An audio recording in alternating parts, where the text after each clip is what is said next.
I'm such an idiot! I love these videos where we pick an Italian deli in the Albany area and try an Italian mix and see how it measures up. Last time we went to Roma Imports in Latham, New York. Today, we are going to Pellegrino's Deli on Central Avenue in Albany. If you look at the menu for Pellegrino's at the top, there's like a letterhead that has Italian, American, Greek. That's what you're looking at here. This one, very simple. We're gonna go down there, we're gonna order Italian sub. I'm gonna see what else they have. Maybe we'll pick something else up. I'm gonna cut the intro short, guys. I'm hungry. Subscribe if you like food, like the video, and let's get out of here.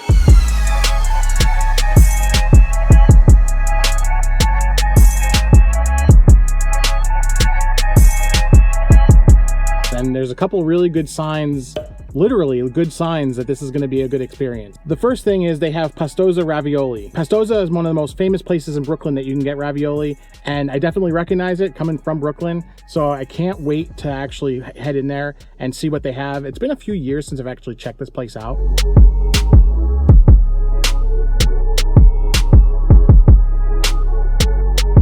Pickup was a breeze, got my bag here, and in classic me style, the klutz that I am, I got a story to tell you. You're not gonna believe it. I just made a fool out of myself.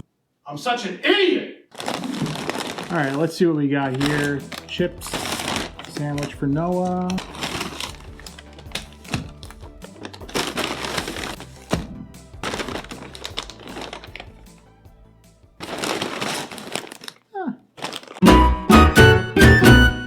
So while I unpack this, I love it's in deli wrap.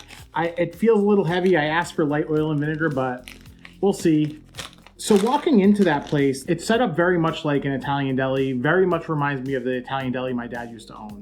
With COVID and whatever they're doing, there's arrows on the floor, and that kind of confused me a little bit. There's kind of an area where people are eating sandwiches, and then there's like a little bit of a grocery area. Then on the right-hand side as you walk in, there's their whole deli section, and it was bustling. There were a few people picking up stuff, some guys behind the counter working and helping out, and they called on me right away as soon as I walked up to the counter. And my order was ready. Actually, he had quoted me 25 minutes for the order, and I got there 15 minutes after. And yeah, so let's talk about the sub.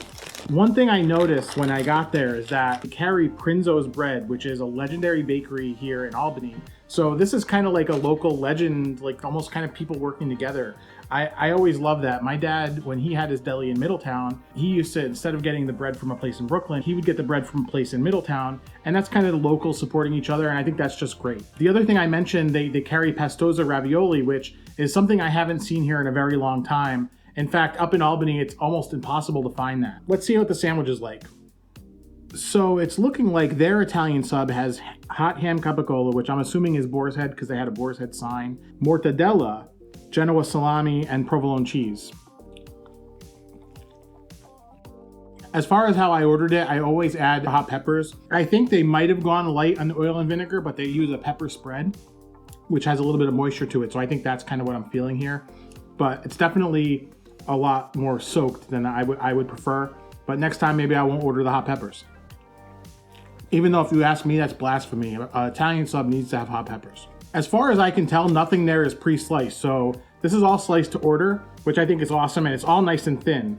The salami, you can kind of almost see through it. That's like exactly how you're supposed to cut salami. If you cut it any thicker than that, it's like you got a gnaw on it. If you saw my video on Roma, you know that the Manhattan Special is my go-to drink for an Italian sub. A lot of places around here don't have it. So whenever I see it, I get it. It was at this moment that he realized he messed up.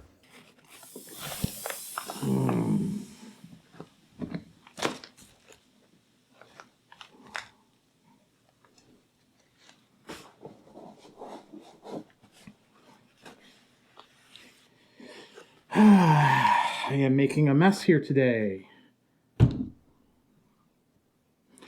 I gotta clean up. So I'm pissed. I just lost half of the coffee soda to that. Whatever. And I think part of this sub is soaked in it. So we'll be finishing this. This is gonna be a quick review, guys. So they have Wise chips and they had Dipsy Doodles. I had to try that. I haven't had Dipsy Doodles since I was in elementary school, honestly. Little wavy bastards. So mad I don't even want this coffee soda anymore. Delicious. I don't know why they make it like that. So the sub. I like this Italian sub a lot. I can see how people would be turned off by the mortadella. Mortadella is a polarizing meat. I don't know what it is about it, but I love it. I think it's a great deli meat. And the ham cappy that they use is one of the drier kinds. I dislike, even Boar's Head makes one that's like basically boiled ham that's rubbed with crushed red pepper on the outside. And that to me is just not my favorite. This one, it's so thin it's actually hard to even manage, but you could see it's almost like prosciutto. That's another good addition. A lot of places they use boiled ham for Italian sub, and there's nothing wrong with that, but when it's made with ham cappy, it's just so much better. Don't worry, I'm going to tell you what happened when I was there too. I did want to take a second and kind of talk a little bit more about the place, just to give you guys an idea of what it is. Like I said, the left-hand side of the store is like a grocery. The right-hand side is like the deli. In the grocery section, they have all the raviolis, including like they had lobster pestosa raviolis. They have the entire line of pestosa raviolis. I would say if you're in the area or if you're in Brooklyn and haven't had pestosa raviolis, go and do that right now. They are probably one of the top 3 places in Brooklyn to get ravioli. So the fact that they're available here in the capital region, phenomenal. As I was walking through, you see all the nice stuff that you would see in Brooklyn, like the cookies, and we'll get back to the cookies in a minute.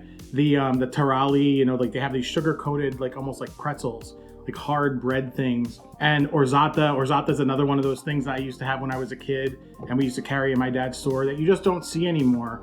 You really kind of have to seek that stuff out. It's a classic place. It seems like the owner, I'm assuming he was the owner, the guy working behind the counter that the guys were asking questions to, seems to know the downstate culture. So I'm assuming that these guys have some kind of connections to Brooklyn, Bronx, New York City. And that translates to the sandwich. The fact that they're using a local sub roll from Prinzo's, I gotta say, even though it has kind of those bubbles, which tells you that it was kind of baked in a sheet, like one of those silicone, like, you know, I don't even know what they're like, a tray. It definitely has like a good character, definitely really good bread, stands up to everything. I got mine soaked a little bit too much, but next time I know, just either don't get the oil and vinegar or go easy on the hot peppers. But I know the parameters I'm working within right now. But I'm gonna say this is like an A+ sub. I'm a little tired of the tomato though. Winter tomatoes are just, you could take them or leave them. I actually, only like one little bit got caught by the coffee soda. Still pissed about that freaking coffee soda. So other than the stupid coffee soda incident, here's what happened when I picked up. So I went to the counter where I had to pick up the subs and where their deli is. Like I said, the young guy called me right up. He had the sandwiches already on the counter there for me. Pulled them, brought them up to the counter. There were 2 women on each side of the counter. Now, he called me right in between them, but it was like they were standing about 4 feet apart themselves.